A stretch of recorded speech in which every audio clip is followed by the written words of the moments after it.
Good morning. আহা, good morning. দেখো সকাল সকাল জানুর গল্প শোনো। সকাল সকাল আমার পাপাটার গল্প শোনো, এটা সকাল সকাল পাপাটা কত গল্প বলে সকাল সকাল। আমার সোনা বাচ্চাটা কত গল্প বলে, সকাল সকাল গল্প বলে, সকাল সকাল সকাল সকাল। আমার সোনা বাচ্চাটা ছোট্ট ছোট্ট পা তো। দেখো জানুর এই পায়ে সুতো নেই, আর হচ্ছে এই হাতের সুতো নেই, দেখেছো? খুলে ফেলেছে, দুষ্টু করতে করতে খুলে ফেলেছে তো, দুষ্টু করতে করতে খুলে ফেলেছে তো। হ্যাঁ, আর এইদিকে ওয়েদার দেখতে পাচ্ছ, বাইরে নিয়ে গিয়ে ভালো করে দেখাচ্ছি। কি বলো তো, হালকা হালকা বৃষ্টি হয়ে যাচ্ছে, এই দেখো। Morning friends, welcome back to our new blog. এখন বাজে সকাল 9:30। এখন থেকে আজকে ব্লগটা শুরু করছি, আশা করছি তোমাদের ভালো লাগবে। তোমরা দেখতেই পাচ্ছ জানু কতটা এনার্জেটিক। আসলে প্রত্যেক দিনই সকালবেলা ঘুম থেকে ওঠার সময় জানু এত পরিমাণে এনার্জেটিক থাকে। আর এদিকে আমি দেখছি যে দুধটা খারাপ হয়েছে কিনা। আসলে রাত্রে না, 4টের দিকে গুলিয়েছিলাম, এখন বাজে হচ্ছে 9:30 মতন। তাই দেখছিলাম দুধটা ভালো থাকলে খাওয়াতাম, আর খারাপ হলে তো চেঞ্জ করতেই হবে। তো শুনে দেখলাম যে না, দুধটা দিয়ে গন্ধ বেরোচ্ছে, তাই ওই দুধটা আর খাওয়ালাম না। আর এদিকে দেখো আমার জানু পাপা অনেকক্ষণ খেলতে এসেছে। জানো প্রত্যেক দিনই ঘুম থেকে ওঠার পর ওর মুডটা এত ভালো থাকে, প্রচণ্ড হাসে, প্রচণ্ড খেলে, আর তারপরে আরও শুয়ে থাকতে চায় না। তো এটা স্বাভাবিকই। তো জানুকে এখন উঠিয়ে নিলাম, আর এই ওঠানোই শেষ না, এখন তো সারাক্ষণ টাইম ওকেই দিতে হবে। অনেকক্ষণ খেলেছি জানো তো, অনেকক্ষণ আসলে খেলতেও হয়। তারপরে জানুকে ঘুরালাম, দাঁড়ালাম, মানে সকাল সকালও হচ্ছে দোকানে যায়। আগের ভিডিওতে আমি বলেছিলাম দোকানে যায়, গাড়ি ঘোড়া দেখে, লোকজন দেখে, পাখিরা দেখে, সব কিছু দেখেও বেশ আনন্দ পায়। তারপরেও হচ্ছে একটু খাওয়া দাওয়া করে, আর তারপরে খাওয়া দাওয়া করার পরে এখন জানুর মামুর কাছে জানুকে দিয়ে এই টুকিটাকি কাজগুলো আমি করে নিচ্ছি। জানো তো একটা সংসারে কত কাজ থাকে, তো সে সবই কাজ কিন্তু করতে হয়। তো যাই হোক, এখানে আমি বিছানা উঠিয়ে নিচ্ছি। প্রতিদিন তোমাদেরকে আমার ঘরে বিছানা উঠানো দেখে আজকে কিন্তু ভাইয়ের বিছানাটা উঠানো দেখাচ্ছি, কারণ ওর পায়ে লেগেছে ব্যথা, তো ও কিছুই করতে পারছে না, তার জন্য প্রায় সব কাজই আমাকে করতে হচ্ছে। নাহলে অন্য দিন কিন্তু আমার ভাই কাজের মধ্যে অনেক হেল্প করে, তার জন্য আমার উপরে অনেকটা চাপ কম পড়ে আর কি। তো যাই হোক, এটা ভাইয়ের বিছানা, তো এটা তাড়াতাড়ি করে সুন্দর করে উঠিয়ে নিচ্ছে। আর এরপরেও কিন্তু অনেক কাজ আছে। আর ওদিকে মাকে বলছি যে আমি তো কাজ করছি, তাহলে তুমি আজকে সকালে জলখাবারটা বানাও।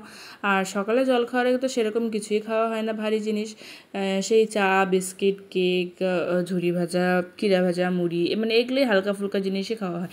যদিও সকাল সকাল চা খাওয়াটা একদমই ভালো না, আর দুধ চা খাওয়া তো একদমই ভালো না, জানো তো। মাঝখানে না আমি বাদ দিয়েছিলাম যখন আমি ডায়েট করছিলাম, আর তখন ওয়েটটাও অনেকটা কমে গেছিলো। কিন্তু একবার চা, মানে এরকম একটা নেশা জাতীয় জিনিস, একবার খেলে পরে খেতে ইচ্ছেই করে। তো এখন তো আমার সাথে ওটাই হয়েছে, আবার চা খাওয়া ধরেছি, আবার কিন্তু ওয়েটটা আমার অনেক বেশি বেড়ে গেছে। আর এখন চাইলেও কিন্তু চা খাওয়াটা কমাতে পারছি না, কিন্তু ইচ্ছা আছে আবার চা খাওয়াটা কম করে দেবো। আর সকাল সকাল না, মানে চা খেলে একটা টেনশন থাকে না যে ব্রেকফাস্টে কী করবো, চা বিস্কিট হয়ে যাবে যদি ঘরে কিছু নাও থাকে। আর না হলে কিন্তু একটা টেনশন হয়, যে আর একটা ঝামেলাও হয় বানানো অন্য কিছু আর কি। আর সকাল সকাল তো সেরকম ভারী খাবার, ভাত ঠাত তো একদমই খেতেই ইচ্ছে করে না। তো ওই হালকা ফুলকার মধ্যে আর কী বানায়, যদিও দেখো হালকা ফুলকার মধ্যে আর কী খাবো, ম্যাগি ট্যাগি, এগুলো কিন্তু ফাস্টফুড, এগুলো কিন্তু না খাওয়াই ভালো। সেই হচ্ছে রুটি সবজি বানানো তো কম ঝামেলার কাজ না। তোমরা সবাই যেন আটা মাখো, বেলো, ভাজো, আর ছোটো বাচ্চাকে নিয়ে সেটা তো কোনোদিনই সম্ভব না। তাই ওই ফট করে সকাল টাইমটা খুব খিদেও পাওয়া যায়, তাই ওই ফট করে ওই চাটাই হয়ে যায়, চাটাই খেয়ে নিই, বুঝলাম তো। এটা হলো ফুল কাহিনী চা খাওয়ার। তো যাই হোক, তোমাদের সাথে গল্প করতে করতে অনেকগুলো কাজ করে নিলাম। ওদিকে বিছানা উঠিয়ে নিলাম, আমার বিছানাটা উঠিয়েছে, সেটা তোমাদের সাথে আজকে আর শেয়ার করলাম না। তারপরে এদিকে ঘর ঝাড়ু দিয়ে নিলাম। আর দেখতে পারলে তো আমাদের পাকা ঘর দিয়ে কত ভালো বেরোয় সত্যি, মানে দুবেলা করে ঝাড় দিলেও না ঠিক এতগুলো করে ভালো বের হয়, জানো তো। মুছলে যাই হোক একটু পরিষ্কার থাকে। আমার বুগুলু ডুডু খাইছে সোনাটা। হ্যাঁ নিচ্ছি, সোনাটা ডুডু খাইছে, সোনাটা ডুডু খাইছে। এদিকে দেখো মা চা বানাচ্ছে, আমি পুরো ঝাড়ু দিলাম, আর মা এখানে চা বানাচ্ছে। মাকে বললাম চাটা তুমি বানাও আজকে, তো দুধ চা বানাই, লাল চা না। এই যে আমার ঘটলো জামার বোতামগুলো আমি যতবার লাগিয়ে দিই ততবারও খুলে ফেলে। জানুর জন্য আর এরকম বোতামালা জামা নেওয়া যাবে না সামনে, এখনো বড় হচ্ছে না, যতবার লাগিয়ে দিচ্ছি ততবার খুলছে। জানু প্যান্ট পরেনি, আর প্যান্ট পরা ছাড়া জানুকে আমি আর ভিডিওতে আনবই না। তো নিয়ে গিয়ে এখন ওকে আগে প্যান্টটা পরাই। চুনো চুনো চুনো চুনো ওলে ছোনলে ছোনলে ছোনলে ছোনলে। দেখো ফার্স্টে জল খাবো, তারপরে এই তো আমাদের চা, কি সুন্দর কালার আসছে চায়ে।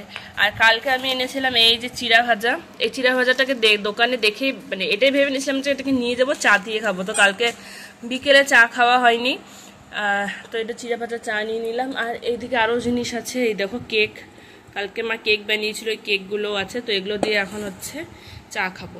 আর এই যে আমার পুকুলুটা, এ পুকুলু, ও তোমরা পাক পাক চলে গেছে, পাক পাক।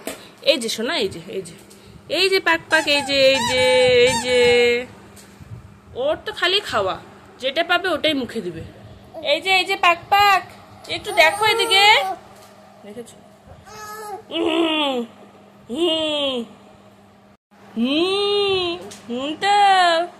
জানুকে এখন অনেক কিছু করে পায়ের মধ্যে হিলিয়ে দুলিয়ে ঘুম পাড়ালাম, ও ঘুমোচ্ছে। আর তোমরা দেখতে পারলে আমি কত কষ্ট করে চাটা খেয়েছি।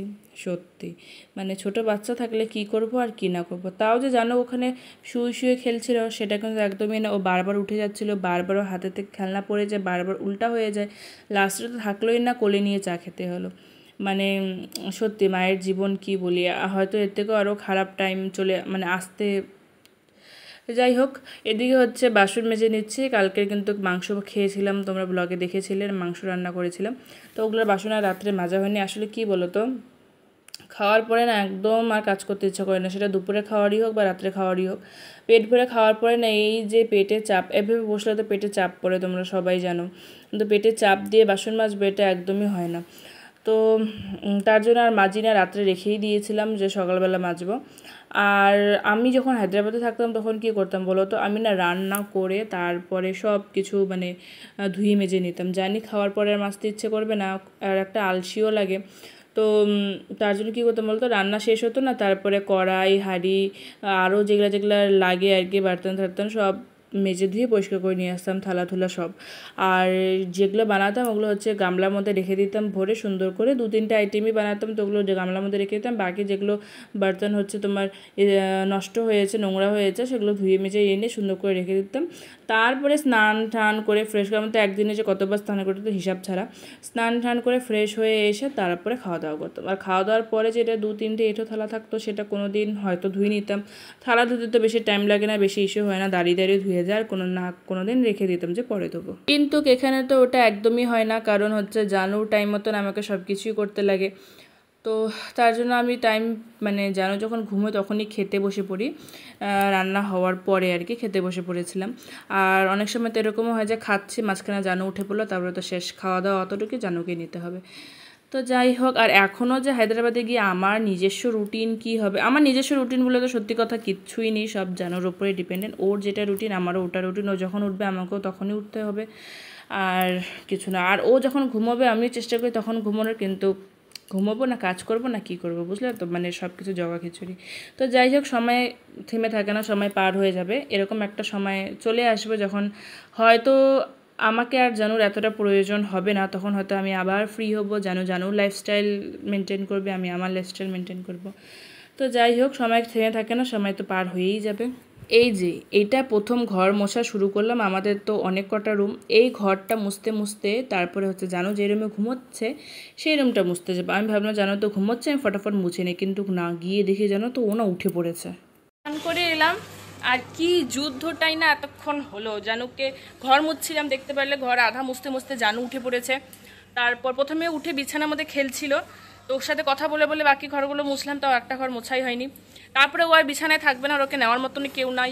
তারপরে তেল মাখালাম, তেল মাখিয়ে স্যারেলাক খাওয়ালাম, স্যারেলাকও এক চামচও আজকে খাইনি, সব গায়ে ল্যাটাপাটা করে দিয়েছে, আমার গায়ে ল্যাটাপাটা করে দিয়েছে। তারপরে স্নান করলো, স্নান করে মামুকে দিলাম, মামুকে দিয়ে আমি স্নান করলাম, স্নান করে এসে দেখে জানু ঘুমিয়ে পড়েছে। এখন ওকে সুন্দর করে শুইয়ে দিলাম, আর এই যে আমি মাত্র স্নান করে ফ্রেশ হলাম। তার মধ্যে ইউটিউবের যন্ত্রণা তো আছেই, 14 বার এডিট করে পোস্ট করছি, 14 বারই চাইল্ড সেফটি অ্যাক্ট লাগাই দিচ্ছে, আমার পুরানা ভিডিওগুলো তো লাগাই দিচ্ছে। জানি না ইউটিউবের সাথে আমার কি দুশ্মনী হয়ে গেছে। আজকে ভিডিওটা তো লাগিয়েছে, মানে কালকের ভিডিওটা, সরি।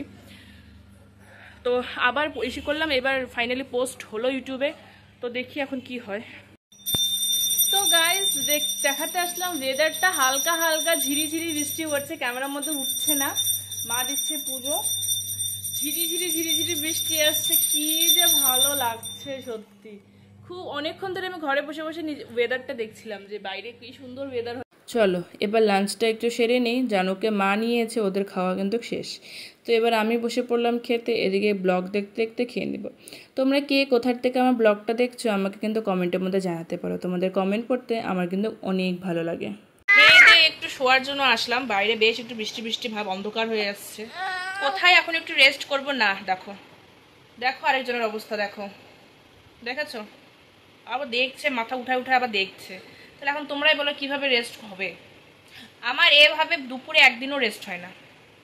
এই যে তুমি কখন ঘুমু দিবে, কখন ঘুমু দিবে মাম্মা? ও মাম্মা, ও এখন খেলবে। ও মাম্মা তুমি কখন ঘুমু দিবে মাম্মা? ও মাম্মা তুমি কখন ঘুমু দিবে গো মাম্মা? ও আমার পাপা মাম্মা সব কিছু, হ্যাঁ না শুনু?